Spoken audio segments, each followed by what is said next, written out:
টানা তৃতীয় দিনে গড়ালো থাইল্যান্ড কম্বোডিয়া যুদ্ধ। হু হু করে বাড়ছে প্রাণহানি, সরিয়ে নেওয়া হচ্ছে হাজার হাজার বাসিন্দাকে। খেই হারিয়ে যুদ্ধবিরতি চায় দুর্বল কম্বোডিয়া। থাইল্যান্ড কম্বোডিয়া যুদ্ধ নিয়ে চলছে বিশ্লেষণ। থাই প্রভাবশালী সেনাবহরের কাছে চুনোপুটি কম্বোডিয়ার বাহিনী, তাদের হাতে নেই কোনো যুদ্ধ বিমান। ইয়েমেন থেকে আবারও ইসরায়েলে মুহুর্মুহু হামলা, আতঙ্কে দিশেহারা তেল আবিবের বাসিন্দারা। নেতানিয়াহুর রণকৌশল থেকে মুক্তি চান তারা। ইসরায়েলের আগ্রাসনের বিরুদ্ধে একে একে মুখ খুলছে ইউরোপের দেশগুলো। ফিলিস্তিনকে স্বাধীন রাষ্ট্র হিসেবে ঘোষণার সিদ্ধান্ত নিয়েছে ফ্রান্স, চাপ বাড়ছে যুক্তরাজ্যে। এবার প্রধানমন্ত্রীর পদত্যাগের দাবিতে উত্তাল মালয়েশিয়া, রাস্তায় নেমে পড়েছে হাজার হাজার মানুষ। টানা তৃতীয় দিনে গড়ালো দক্ষিণ পূর্ব এশিয়ার প্রতিবেশী দুই দেশ থাইল্যান্ড কম্বোডিয়া যুদ্ধ।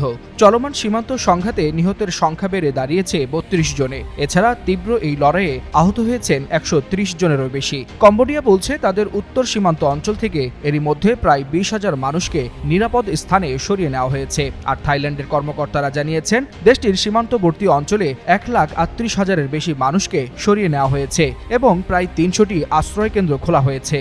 এছাড়াও শুক্রবার দেশটির ৮টি সীমান্ত জেলায় সামরিক আইন জারি করা হয়। অর্থাৎ পরিস্থিতি বড় পরিসরে যুদ্ধের দিকে যাচ্ছে বলে শঙ্কা করা হচ্ছে। তবে শক্তিমত্তার দিক থেকে অনেকটাই পিছিয়ে থাকা কম্বোডিয়া চাইছে অবিলম্বে যুদ্ধবিরতি কার্যকর করতে। থাইল্যান্ড ও কম্বোডিয়ার মধ্যে চলা উত্তেজনা ভয়াবহ সামরিক সংঘাতে রূপ নিয়েছে। বৃহস্পতিবার সকাল থেকেই দুই দেশ পাল্টাপাল্টি হামলা শুরু করেছে। আন্তর্জাতিক সংবাদ মাধ্যমগুলো বলছে কম্বোডিয়ার সামরিক স্থাপনায় F-16 যুদ্ধবিমান ব্যবহার করে হামলা চালিয়েছে থাইল্যান্ড।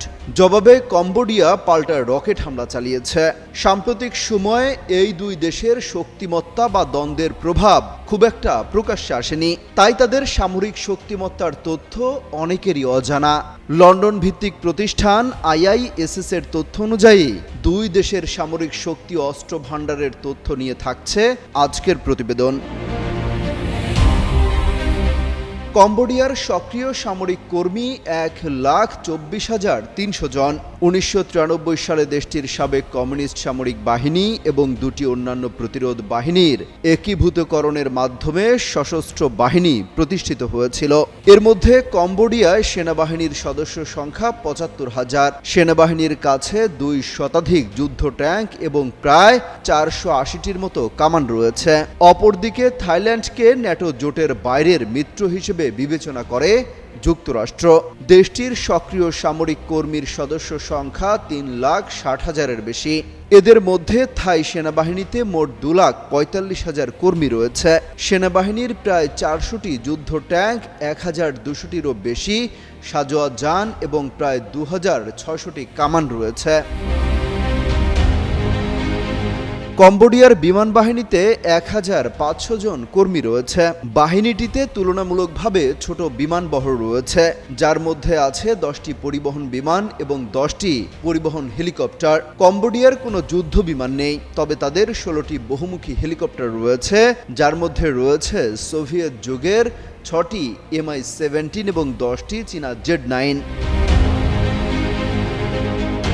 অন্যদিকে থাইল্যান্ড দক্ষিণ পূর্ব এশিয়ার সেরা সজ্জিত এবং প্রশিক্ষণ বিমান বাহিনীগুলোর মধ্যে অন্যতম। তাদের বিমান বাহিনীতে প্রায় 46,০০০ কর্মী, 28টি F-16 এবং 11টি সুইডিশ গ্রিপেন যুদ্ধ বিমান সহ 112টি যুদ্ধ বিমান এবং কয়েক ডজন হেলিকপ্টার রয়েছে। কম্বোডিয়ান নৌবাহিনীর প্রায় 2,800 কর্মী রয়েছে। দেশটির 13টি টহল এবং উপকূলীয় যুদ্ধ জাহাজ এবং একটি উচ্চতর জাহাজ রয়েছে। অপরদিকে থাইল্যান্ডের নৌবাহিনীতে প্রায় 70,000 কর্মী রয়েছে। দেশটির হাতে একটি বিমানবাহী রণতরী, 7টি ফ্রিগেট এবং 68টি টহল উপকূলীয় যুদ্ধ জাহাজ রয়েছে। থাই নৌবহরে কিছু উভচর জাহাজও রয়েছে। সব মিলিয়ে কম্বোডিয়ার চেয়ে সামরিক শক্তিতে বহুগুণে এগিয়ে Thailand. Amit Hasan Robin, Jugantor news. Russia Ukraine, ফিলিস্তিন ইসরায়েল, ইরান ইসরায়েলের পর এবার শুরু হয়েছে থাইল্যান্ড কম্বোডিয়ার সংঘাত। যেখানে ক্ষমতাধর রাষ্ট্রগুলো ব্যস্ত শক্তি প্রদর্শনে, ঠিক তেমনই এই দুই দেশের যুদ্ধ নিয়ে উঠছে নানা প্রশ্ন। আধিপত্য বিস্তারের প্রবণতার ধারের কাছেও না থাকা দেশ দুটির যুদ্ধের কারণ কি? বৃহস্পতিবার থাইল্যান্ড ও কম্বোডিয়ার মধ্যে দীর্ঘদিন ধরে চলা উত্তেজনা সীমান্তে রূপ নেয় এক প্রাণঘাতী সংঘর্ষে। এতে অন্তত 12 জন থাই নাগরিক নিহত হয়েছেন দাবি কর্তৃপক্ষের। যদিও কম্বোডিয়ায় কেউ নিহত হয়েছে কিনা এখনও নিশ্চিত করেনি দেশটি। এই সংঘাতের জন্য একে অপরকে দুষছে দুই দেশই। সংঘর্ষের কারণ হিসেবে বিশ্লেষকদের ধারণা, এই উত্তেজনার সূচনা সীমান্তে গুলি ছোড়াকে কেন্দ্র করে। থাইল্যান্ড থেকে অভিযোগ করা হয়েছে কম্বোডিয়া প্রথমে রকেট হামলা চালায়, যার জবাবে কম্বোডিয়ার সামরিক লক্ষ্যবস্তুতে বিমান হামলা চালায়। যদি ইতিহাসের দিকে তাকানো হয় তাহলে দেখা যাবে থাইল্যান্ড ও কম্বোডিয়ার মধ্যে এই বিবাদের সূচনা 1 শতাব্দীরও বেশি আগে থেকে। ফরাসি উপনিবেশ পরবর্তী সময়ে যখন দুই দেশের সীমানা পুনর্নির্ধারণ করা হয়, পরবর্তীতে 2008 সালে এ বিরোধ আবার নতুন করে শুরু হয়। তখন কম্বোডিয়ার বিরোধপূর্ণ এলাকার 11 শতকের একটি মন্দিরকে ইউনেস্কোর ওয়ার্ল্ড হেরিটেজ সাইট হিসেবে নিবন্ধনের উদ্যোগকে কেন্দ্র করে উত্তেজনা ছড়ায়। থাইল্যান্ড সেই পদক্ষেপের তীব্র প্রতিবাদ জানায়। এরপর থেকে দুই দেশের মধ্যে টুকরো টুকরো সংঘর্ষ লেগেই আছে। চলতি বছরের মে মাসে একটি সংঘর্ষে একজন কম্বোডিয়ান সেনা নিহত হলে পরিস্থিতি আরও জটিল আকার ধারণ করে। এতে দুই দেশের মধ্যকার সম্পর্ক 1 দশকের মধ্যে সবচেয়ে নিচে নেমে যায়, যার ফলে দুই দেশের সীমান্তে নিষেধাজ্ঞা আরোপ করা হয় এবং বিভিন্ন পণ্য আমদানি রপ্তানি বন্ধ হয়ে যায়। এমনকি বিদ্যুৎ ও ইন্টারনেট পরিষেবা আমদানিও বন্ধ করা হয় এবং সাম্প্রতিক সপ্তাহগুলোতে দুই দেশই সীমান্তে অতিরিক্ত সেনা মোতায়েনও করে। এদিকে বৃহস্পতিবারে ঘটে যাওয়া ঘটনাটি নিয়ে দুই দেশ ভিন্ন ভিন্ন মত প্রকাশ করেছে। থাইল্যান্ডের অন্তর্বর্তীকালীন প্রধানমন্ত্রী ফুমথাম ভেচাআচাই বলেন, কম্বোডিয়ার সঙ্গে বিরোধ সংবেদনশীল এবং এটি আন্তর্জাতিক আইন মেনে সতর্কতার সঙ্গে মোকাবিলা করতে হবে। আর কম্বোডিয়ার প্রধানমন্ত্রী হুন মানেত বলেছেন, তার দেশ বিরোধের শান্তিপূর্ণ সমাধান চায়, তবে সশস্ত্র আগ্রাসনের জবাবে সশস্ত্র প্রতিরোধ ছাড়া কোনো পথ খোলা নেই। থাইল্যান্ড কম্বোডিয়ার যুদ্ধের বিষয়ে বিবিসির সংবাদদাতা জোনাথন হেড বলেছেন, যদিও পূর্বে এই দুই দেশের মধ্যে ছোট বড় অনেক গোলাগুলি সংঘর্ষের ঘটনা ঘটেছে, তবে সেগুলো দ্রুতই নিয়ন্ত্রণে এসেছে। তবে বর্তমানে দুই দেশেই এখন নেতৃত্বের অভাব রয়েছে, যার কারণে এই সংঘাত থেকে কত দ্রুত সরে আসা যাবে তা নিয়ে প্রশ্ন রয়েছে। আশিকুর রহমান, যুগান্তর নিউজ। আবারও সাইরেনের শব্দে ইসরায়েল জুড়ে আতঙ্ক। দেশটি বিমান বাহিনীকে লক্ষ্য করেই এবার ক্ষেপণাস্ত্র ছুড়ে ইয়েমেন। এতে পুরো ইসরায়েল জুড়ে বিরাজ করছে থমথমে পরিস্থিতি। শুক্রবার স্থানীয় সময় রাত 1টার দিকে এই নিয়ে একটি প্রতিবেদন প্রকাশ করে ইসরায়েলের সংবাদ মাধ্যম ইয়েদিওত আহরোনোত। সেখানে বলা হয়, ইয়েমেন থেকে ছোড়া ক্ষেপণাস্ত্র হামলার কারণে দক্ষিণ নেগেভ এবং ডেড সি অঞ্চলে সতর্ক সংকেত শোনা যায়। আক্রান্ত এলাকাগুলোর মধ্যে ছিল আরাদ, কিরিয়াত আরবা ও আইন গেদি। এদিকে গাজায় ইসরায়েলি বাহিনীর হামলা আবার শুরু হওয়ার পর ইয়েমেনের বিদ্রোহী গোষ্ঠীরা ইসরায়েলের দিকে ক্ষেপণাস্ত্র ও ড্রোন হামলা বাড়িয়ে দিয়েছে বলে মনে করছেন বিশ্লেষকরা। মূলত 2003 সালের নভেম্বর থেকে ইয়েমেনের বিদ্রোহী গোষ্ঠীরা Red Sea, Gulf of Aden ও আরব সাগরের বাণিজ্য জাহাজগুলোকে নজরে রেখে আসছিল। তাদের মতে, ইসরায়েলের উপর এই হামলা গাজা উপত্যকা ফিলিস্তিনিদের উপর ইসরায়েলি হামলার প্রতিবাদ। যদিও এর আগে ইয়েমেনের বিদ্রোহ গোষ্ঠীদের হামলার জবাবে বহুবার ইসরায়েল ও যুক্তরাষ্ট্র হামলা চালিয়েছিল, কিন্তু এখন পর্যন্ত ইয়েমেনের বিদ্রোহ গোষ্ঠীদের হামলার কোনো সমাপ্তি দেখা যায়নি। ফাতেমা ফাতেজান, যুগান্তর নিউজ। ইসরায়েলের আগ্রাসনের বিরুদ্ধে একে একে মুখ খুলছে ইউরোপের দেশগুলো। এরই মধ্যে ফিলিস্তিনকে স্বাধীন রাষ্ট্র হিসেবে ঘোষণা দেওয়ার সিদ্ধান্ত নিয়েছে। এবার চাপের মুখে যুক্তরাজ্যের প্রধানমন্ত্রী কিয়ার স্টারমার। ফিলিস্তিনকে আনুষ্ঠানিকভাবে রাষ্ট্র হিসেবে স্বীকৃতি দিতে যুক্তরাজ্যের প্রধানমন্ত্রীকে চিঠি দিয়েছেন 220 জনের বেশি সংসদ সদস্য। এর মধ্যে রয়েছে লেবার পার্টির সদস্য সহ বিভিন্ন রাজনৈতিক দলের নেতা।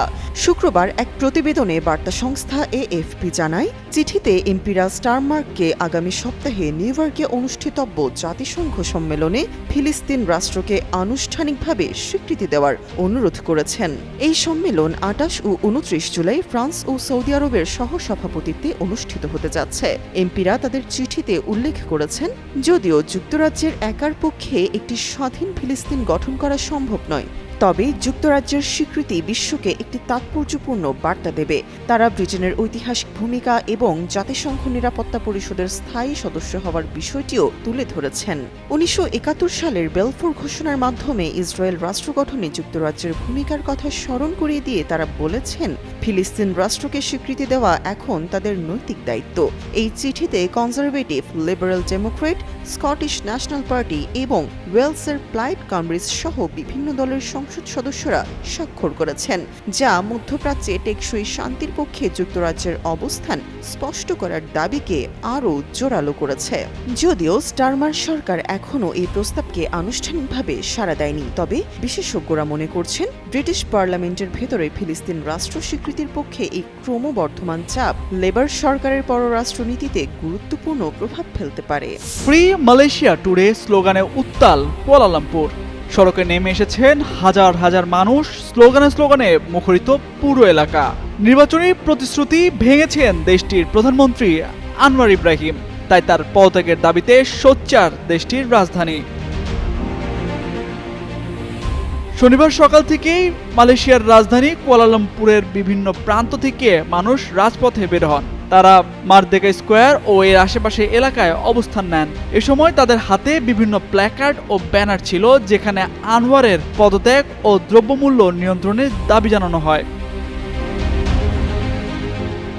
বিক্ষোভকারীদের অভিযোগ, প্রধানমন্ত্রী আনোয়ার ইব্রাহিম ক্ষমতায় আসার আগে যেসব প্রতিশ্রুতি দিয়েছিলেন তা পূরণে ব্যর্থ হয়েছেন। এ ঘটনা কেন্দ্র করে দেশটির প্রধানমন্ত্রীর পদত্যাগের দাবি জানান তারা। মার্কিন গণমাধ্যম ব্লুমবার্গ জানিয়েছে, আনোয়ারা ইব্রাহিমের প্রতিশ্রুতি ভঙ্গই এ বিক্ষোভের মূল কারণ। মূল্যস্ফীতি নিয়ন্ত্রণ, দুর্নীতির বিরুদ্ধে কঠোর পদক্ষেপ ও জনগণের জীবনযাত্রার মান উন্নয়নের মতো গুরুত্বপূর্ণ বিষয়ে সরকারের ব্যর্থতা নিয়ে জনগণের মধ্যে তীব্র অসন্তোষ বিরাজ করছে। আর এ বিক্ষোভ আনোয়ার সরকারের জন্য একটি বড় চ্যালেঞ্জ তৈরি করতে পারে বলে মনে করছেন অর্থনীতিবিদ ও রাজনৈতিক বিশ্লেষকরা।